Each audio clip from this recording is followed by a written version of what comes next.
Welcome to the Russia on the Record podcast. The Hamas attack on Israel has dominated news headlines this week, pushing reports on the battlefield in Ukraine from the front page. In this episode, we will discuss the conflict from the Russian perspective, both through personal stories and expert opinion.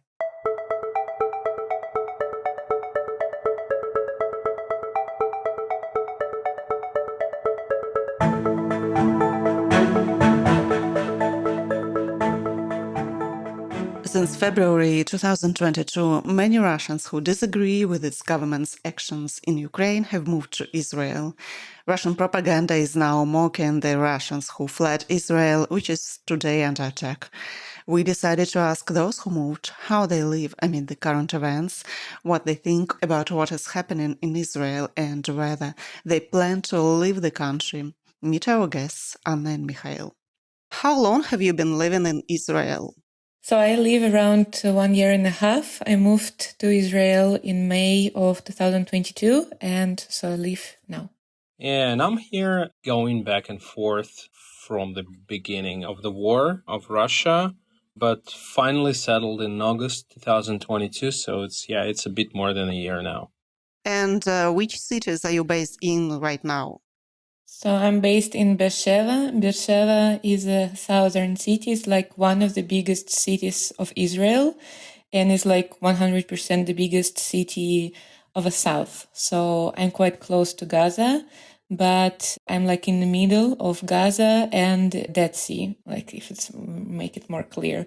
So not on the sea, like in the middle of desert. I'm literally after Beersheba ends, Negev desert starts.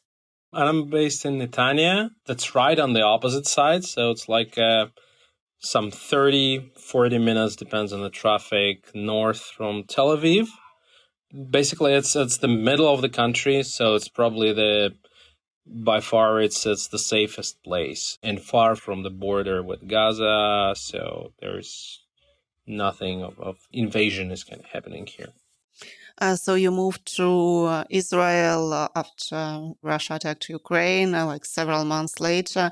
And did you feel in Israel here safer than in Russia when you first moved here? I'm from Moscow. Beersheba is different. It's like less populated. It's very quiet. And for example, transport doesn't always work here. During Shabbat, we don't have transport and so on. So I'm like walking a lot because like there's no other option for me. But it's not far comparing to Moscow. And I always walked like in the night and I couldn't understand if it's like safe or not safe. So this was like for me, I realized that it's just generally more safe here and I can relax. And like generally, yeah, I feel so much safer. Like I'm not very concerned like when I'm walking around in the night or not. And so generally I feel very good here.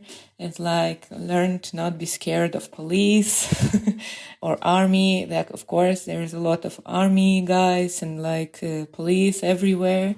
And so, yeah, I learned to understand that they're not like,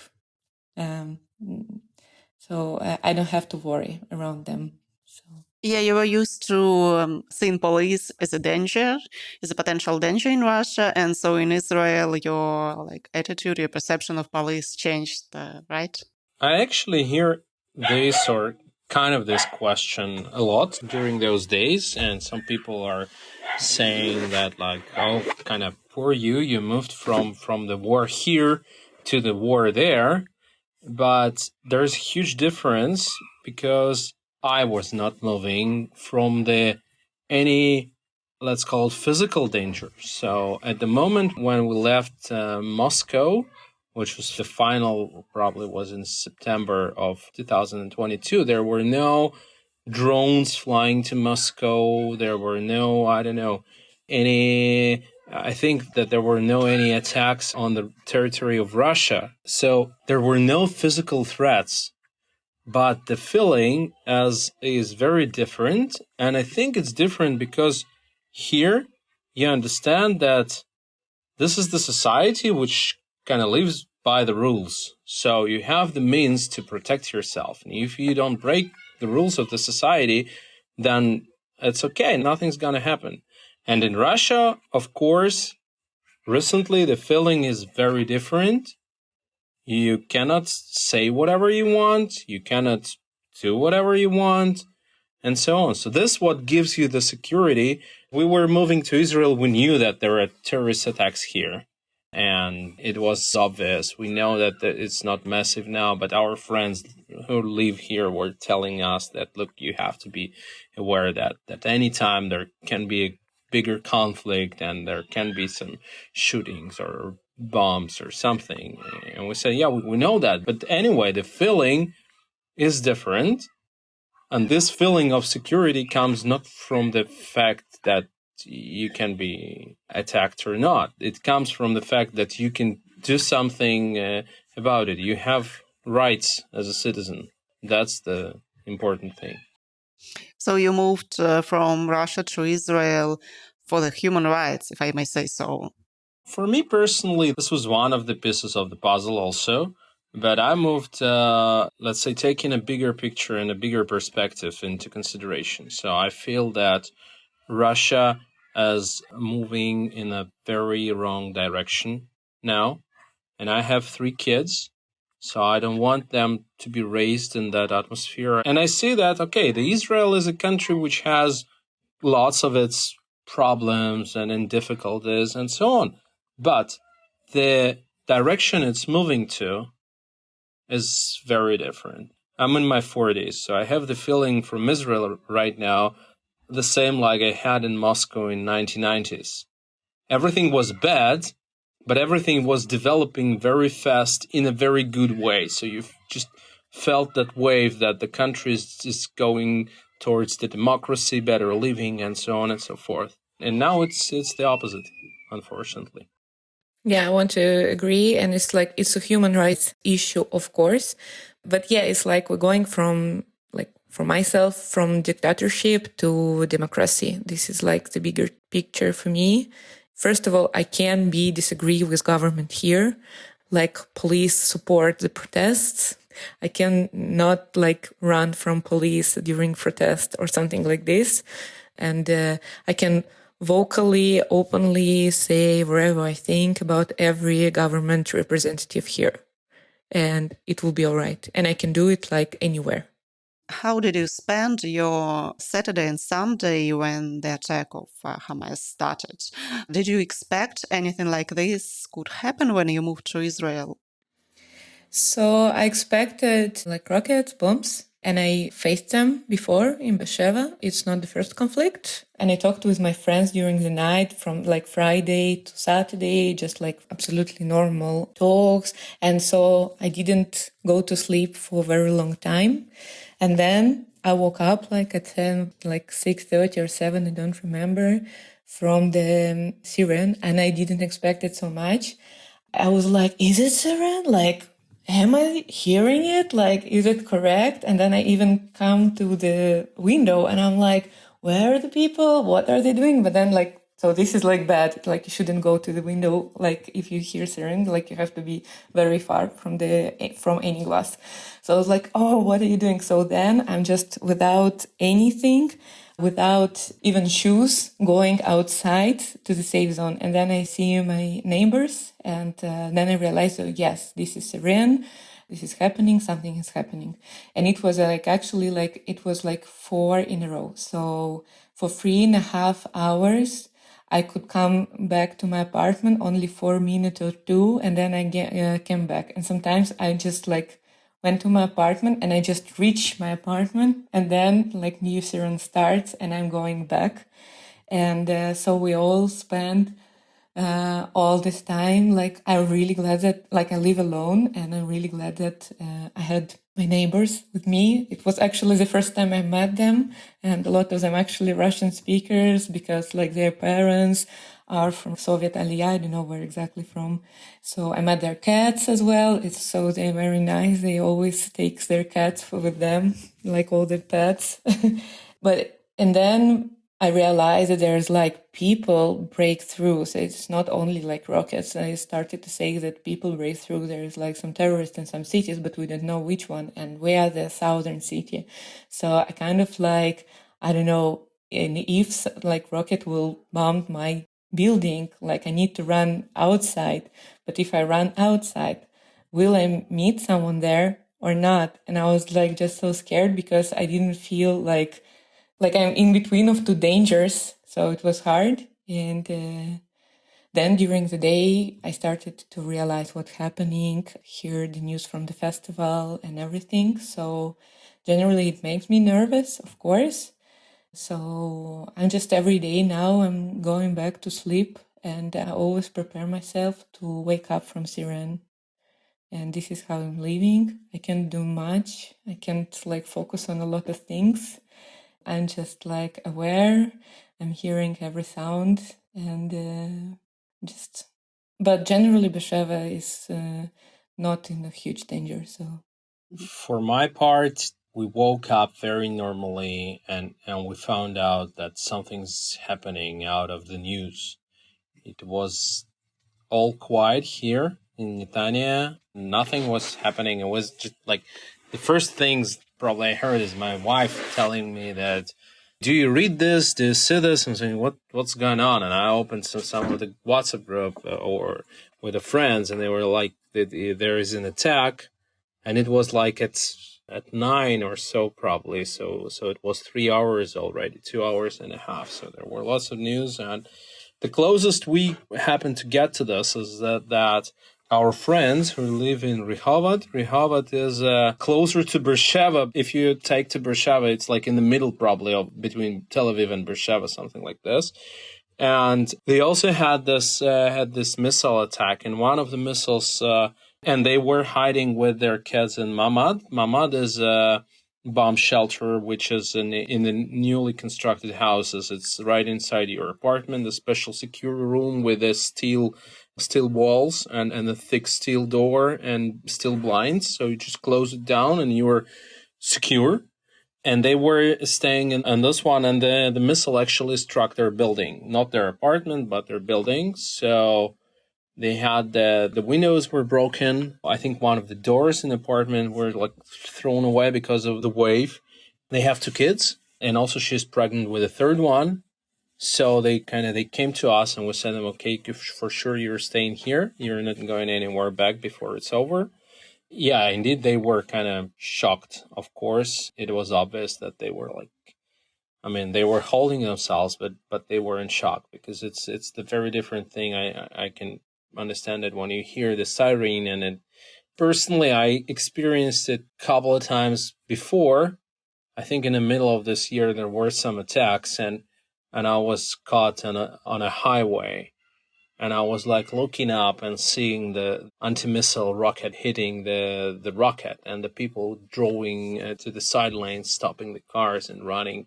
So I can understand that it's really, it's very different from what you see of course, in the news when you're personally in this and you hear these things. And so, yeah, but this is, again, coming back here in the center in Netanya. Everything is smooth. So far we didn't even have any warnings or something. So how do you feel now? Do you feel really stressed and scared of what is going on? I am. So, but this is like a difference. Yeah. But I know, like, I have a friend, she lives like in Herzliya. Herzliya is like in the middle, in between of Netanya and Tel Aviv, closer to Tel Aviv, but still it's like northern part. And so she was like, maybe, you want to come to me? And I'm like, I do want, but at the same time, I will not take a risk to go on this road, like in between of south and middle, because there's like a lot of rockets right now. And we don't know like where terrorists are on this territory and like what they're doing. And I will just not take this risk. I know that like the safest thing is stay in my apartment, and this is what I'm doing. But yes, I'm nervous, but there is some help and support that like people offer, people from Israel as well, as like some of my friends, my therapist offered me an extra session. It was very nice of her. So yes, I'm worried, and sometimes I'm worried about people who worried about me. But generally, I feel like to be in a bigger city like Netanya or Beersheva right now is better than to be in a smaller city. So I think smaller city is the one who is in danger. This, for me, I can kind of try to compare the feelings which I had back in 2022 when we woke up on 24th of February to find out that Russia started an invasion. And this was a bigger shock back then. So I have lots of emotions. I'm really sorry that so many people died. I'm really sorry that innocent people were killed. You have all those horrible details on the news, and it makes me sad. On the other hand, I really want to do something, kind of something about it. And here is the big difference, also from Russia, that you actually can. Like, just today we donated some stuff. They are gathering the things for the families from the south who were forced to leave. You can donate to, of course, we donated some funds to the organizations. We donated funds to MADA and things like that. So we also wanted to go and give blood, but turned out that there are huge lines of people who are there, so they cannot take it, and they say no, we don't they are picking. They're saying, okay, we need this type, we need the people who were already donors and things like that, so we don't need to perform the checks, because there are crowds of people who want to who want to help and support. So of course, again, mention that we don't have anything close to the sirens or missile attacks here in Netanya, so I think it also plays the role. But yeah, I don't think I was in shock. Other emotions prevailed. And I want to add, which is what makes give me hope, and it just how people willingly helping. Some of the help that was mentioned, it was organized by people itself, things like help for army, because of course they mobilize a lot of people and there wasn't enough supplies for them. So people organize by themselves, telling what to bring, people bringing it, and it's thousands of people. So people who mobilize, they're not just randomly mobilized, it's people who stay in reserve. Is it called reserve in English? Yes, so they stay in reserve, they're always trained and so on. So they agree to be mobilized if it will be needed. This indifference as well, and they trained, and so they all who are in reserve, they started to call themselves to the to their army units and ask if they need to come or something. So people very united now, and they're very brave, generally. And that gives me a lot of hope and a lot of sentiments crying when I see how people getting together and trying to help each other. There is people who offer their homes for people who need to leave the cities that was under attack from terrorists and so on. Lots of Russians moved to Israel during the last months.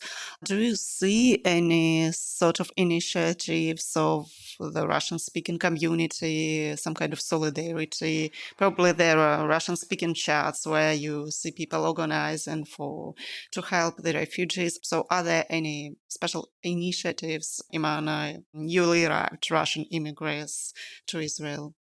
Yeah, I see some activities around Glemis NGO that helps new trans in Israel. So I see some activities from them. And then so in Beersheva, there is one of the biggest hospitals in Israel generally, but it's the biggest in South. So they have, of course, a lot of people there. A lot of people was brought there who was injured.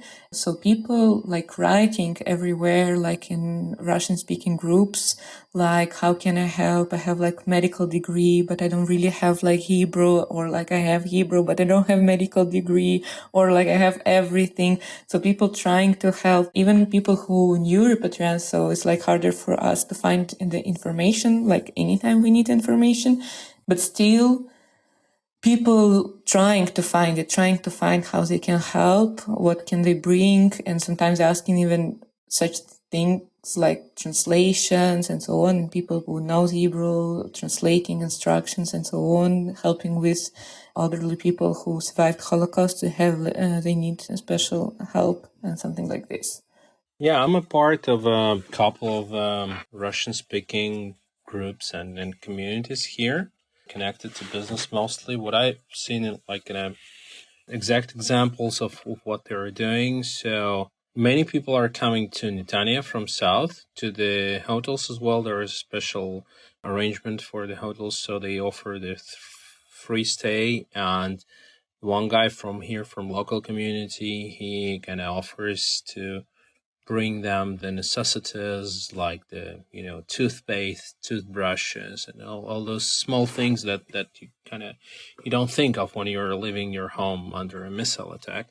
The other people, they are organizing, so there is a local Israeli but also Russian speaking guy. He is operating several apartments in Tel Aviv, so they are arranging the thing to move families there, and the whole community where we are a part of is like supporting this and saying, okay, we'll cover your expenses and we will provide them with some help and again all the necessities they need and things like that. So yeah, the people are not only just kind of talking and saying, okay, everyone is trying to do something, or at least the very least donate some money or maybe take a part of in actual help. So are you considering leaving Israel because of these events? For me, it's mostly like I would want to go, but not like leave the Israel. But I just want to go and hug my brother like very much right now. And he lives in Europe. But I would do this. I would just go and hug some of my family. And for me, there is 3 kids who depend on me. I wouldn't say that my wife depends on me. She's not. But she has a casting vote probably in this. But as for me personally, I wouldn't go anywhere. I would prefer to stay. I would, even if there would be some, missile attacks, or if the thing would be hardened and tightened. Anyway, I don't feel like running. And I think that this is because I have a strong and deep feeling that Israel is absolutely right in this war, and Israel is protecting itself, and I want to be on the Israel side, and I want to support the country as much as I could. The people I talk to, the people I communicate to every day, I don't see it. There are lots of people who can, I know they can afford, fly any place and go any place, but they don't. So they stay here because they feel so.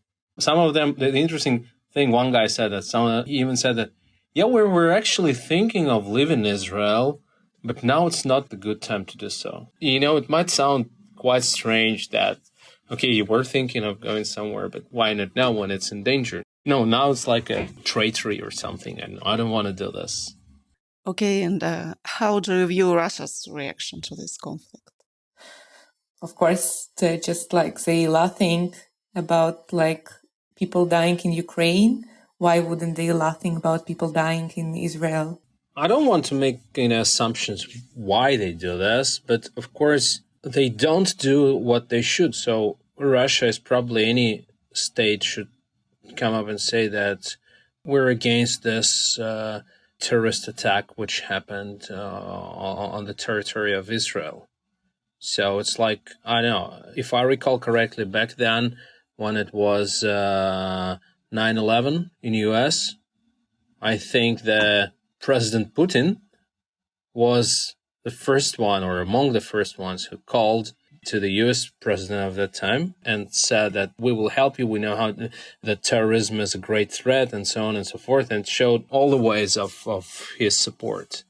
And what happened during those 20 years? It's absolutely the same as a terrorist attack. It's not a military action, but I don't hear that from Russia, that they're summoning the Security Council of the United Nations to discuss this and to make a resolution against Hamas or against Hezbollah.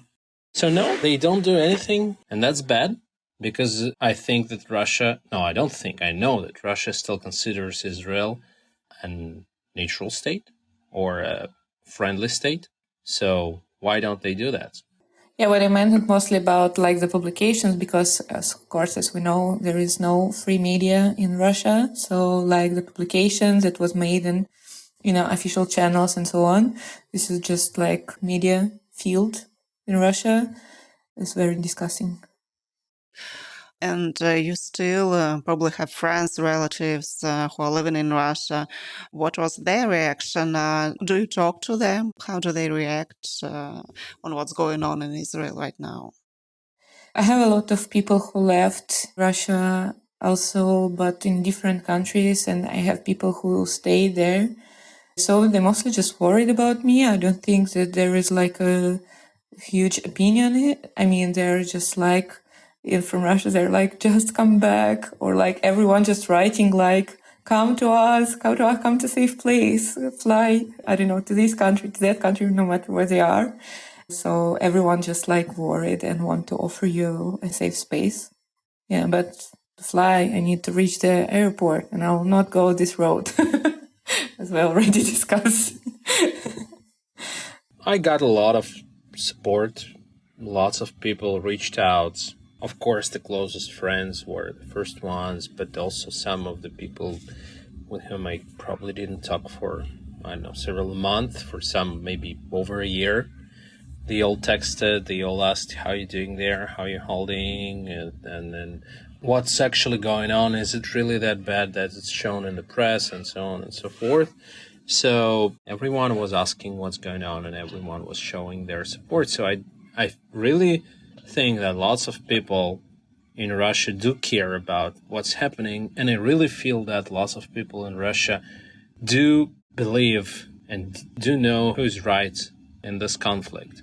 Like, to give you an example, I had a chat for 150 people with whom I started, and there was like maybe a couple of guys who were actually, trying to argue that, the Israel is also doing some bad stuff and things like that, among the 450 people who were not, because they understand that no, it's the Israel is the side which is completely right here.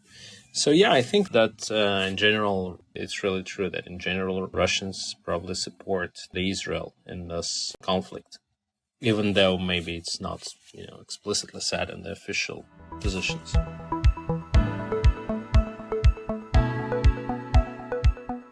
I just generally want to say that I moved to Israel, like I decided to move to Israel before the war started, like before Russian-Ukrainian war started. And I moved like after, and much more faster than I ever planned. And I will always be very grateful to Israel to make it possible for me.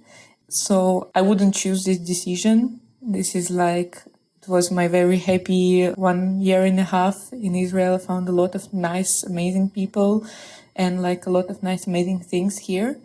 I still love Israel. I still love people, and I'm planning to build my future here in terms of the decisions and so on. So I would maybe want to be somewhere, another place, even in Israel during this, but I still want to be like an Israeli person during this conflict. What I can reflect on is that probably here you understand what really patriotism and what really patriot is. Because in Russia, unfortunately, the patriot is someone who supports the state. And here, you got instantly the feeling that the patriot is someone who supports the people of that state. So the state doesn't matter that much. The people, that's who matters. And here, people really support each other. And this is what's indeed the patriotism. When you see how the people support their army, how they support each other, how everyone is ready to help, and so on and so forth. And this is what actually makes this country unbeatable, I think. Yeah, I totally agree.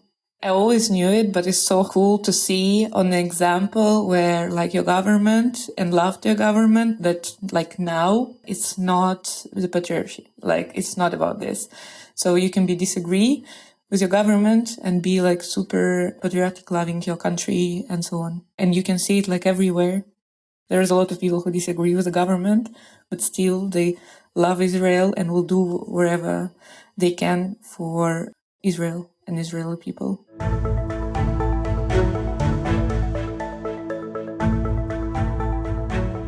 As As you've heard, the Russian authorities' stance on the conflict does not inspire support among Russian experts. In the second part of this episode, we decided to discuss Moscow's position on this conflict and whether the escalation of the Israel-Palestine conflict could benefit the Russian authorities.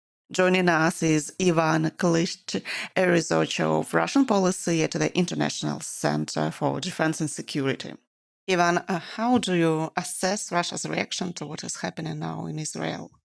I think overall, Russia is making the most of it, trying to navigate a complex situation, trying to find a way to advance its diplomatic and political goals through the new situation in the Middle East, inside of Israel specifically.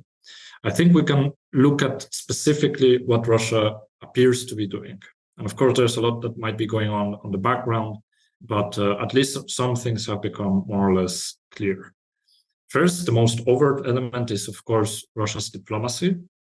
Here, I believe the most kind of conspicuous and revealing moment was the meeting between Foreign Minister Sergei Lavrov and the Secretary General of the Arab League. Most of all, they didn't come out with an ambitious agenda for the ongoing fight, but they did signal a sort of alignment, a type of being on the same page, let's say, between Russia and the Arab League. And I think that is a very important message that Russia wants to portray, that it is standing with the Arab opinion, which in turn does not, of the Arab states, I should precise, that in turn does not side with Israel. If you look at reactions of countries across the world, the Arab countries, Arab majority countries, have either called for ceasefires or stayed neutral, so to speak, or have outright pronounced themselves in support of Hamas. So Russia is taking a position with the Arab League, which in turn aligns Russia to the broader Arab position. When it comes to another element that I think is important to highlight is disinformation.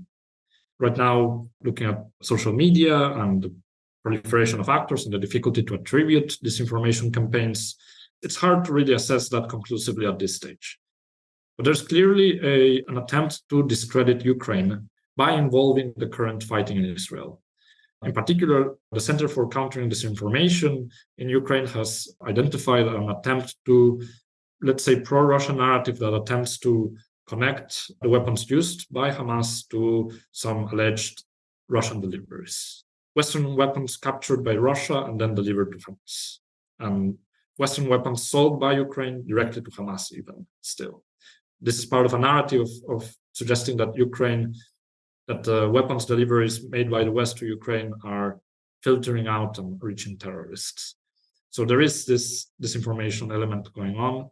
And I think these are two elements that kind of relate to Russia's broader policies in the Middle East and kind of broader policy priorities right now.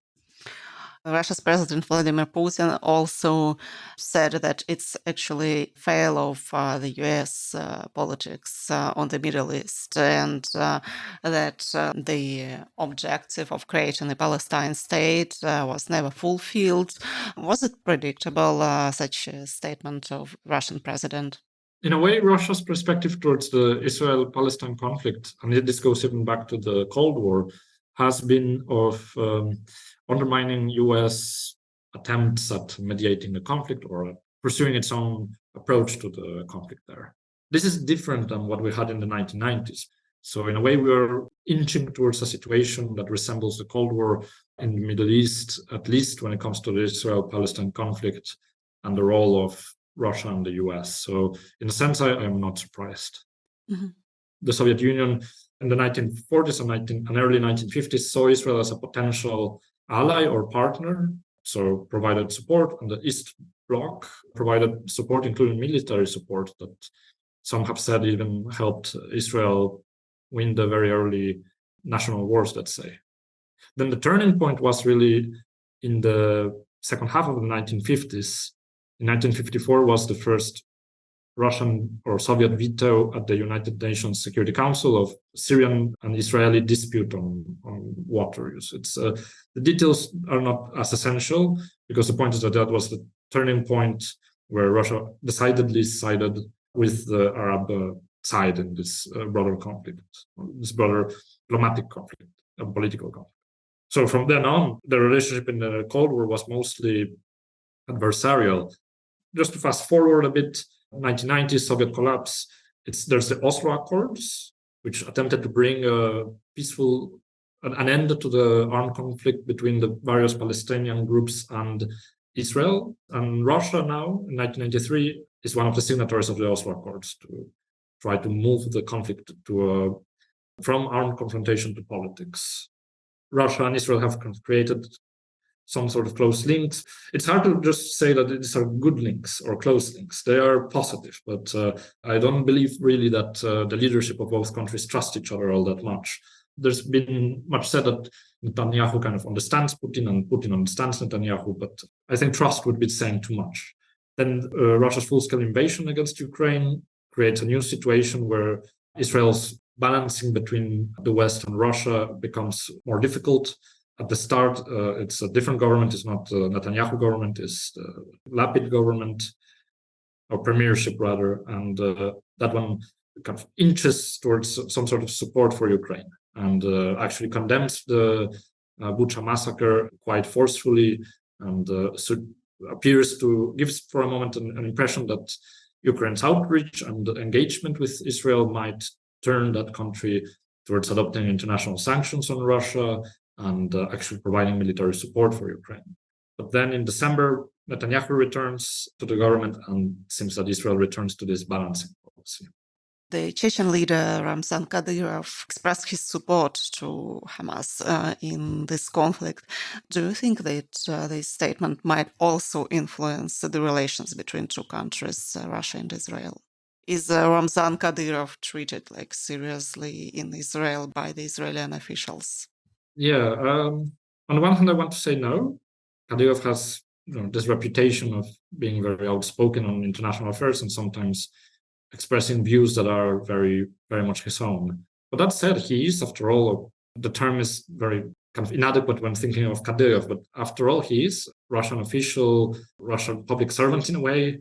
Of course, in factual reality, he is a warlord that has his own almost fiefdom enabled by Putin and the Kremlin.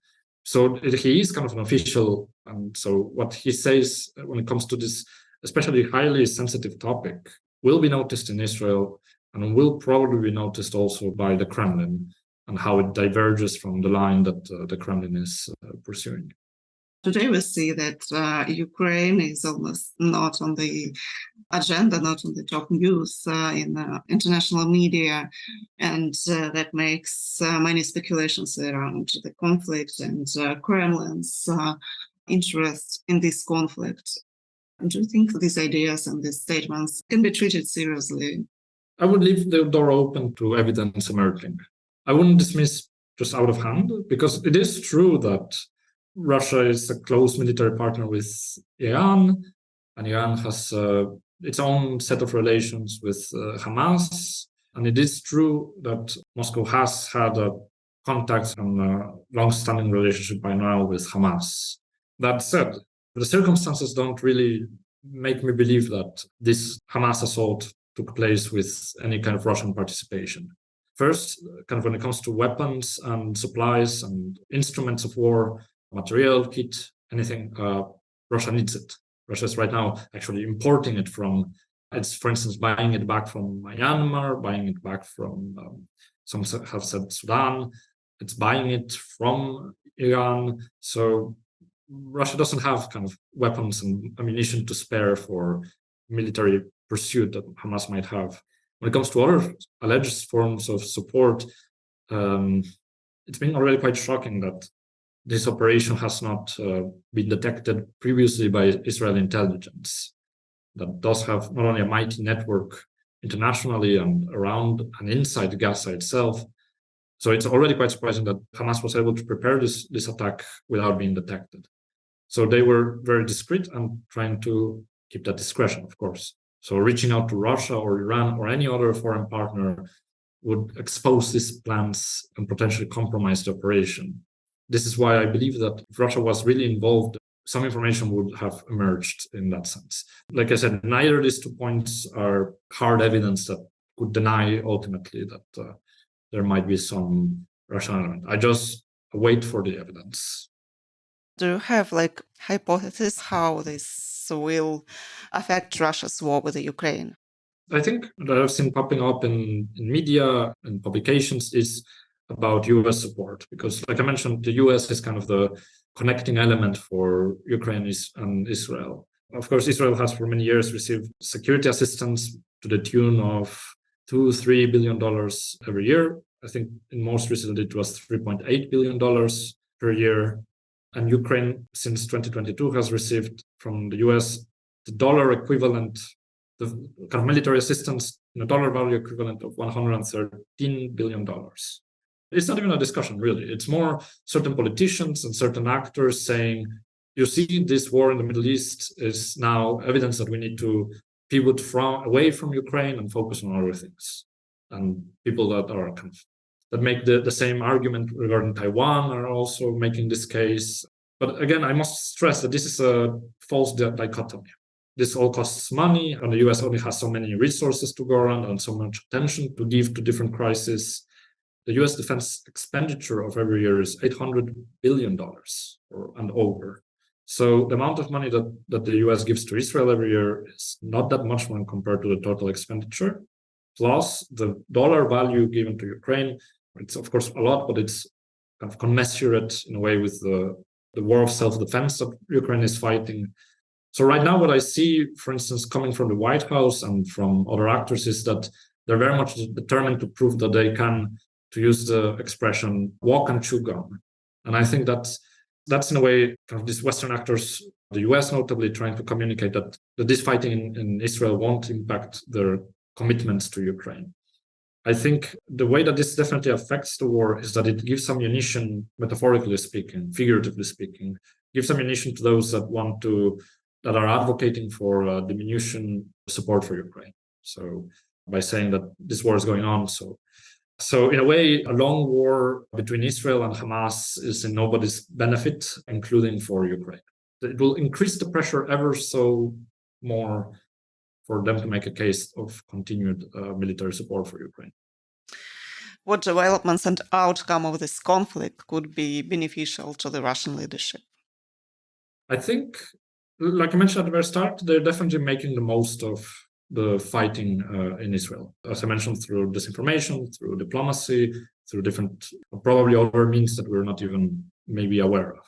But ultimately, I agree with the opinion that a short war kind of adds to Russian foreign policy rather than a long war. Because a long war brings the risk of a regional conflict, of a broader conflict between Israel and more countries or among other countries. I don't want to get too speculative, but ultimately Russia does need a baseline of stability in the Middle East, especially for its armed presence in Syria, which has been, in a way, the staging ground, or almost the platform from which Russia has actually gained a lot of scope in its Middle Eastern diplomacy and become a more attractive kind of partner for players and actors in the Middle East. So if its presence in Syria becomes threatened by a larger conflict that covers larger swath of the Middle East, then that would harm Russia's foreign policy. So in a way, Russia wins with a short war, but perhaps paradoxically or counterintuitively, it might lose from a long war between Israel and Hamas, or potentially Hezbollah if they decided to enter Iran. You see, there's many threads that can push this conflict in different directions, or they can pull this conflict in different directions, and some of those affect Russia, kind of go against Russia's positions in the Middle East. I think Israel actually has quite a bit of scope in this, and what I'm interested in seeing is what will be the Israeli reaction to Russia's very lukewarm approach to it and its defense against this attack by Hamas. How Israel perceives Russia's diplomatic maneuvers, that I'm kind of interested in seeing how it evolves. Because if Israel sees Russia standing with Hamas, then Israel might shift its position on Ukraine. It might shift its attitude towards continued cooperation with Russia. To put it in a very simple way, when it comes to Israel-Russia relations, the ball is in the Israeli court. And now it will depend on how they will respond to Russia's positions in this current round of fighting. That's all for this episode. Be sure to subscribe to our podcast so you don't miss it. Thank you for listening to Russia on the Record.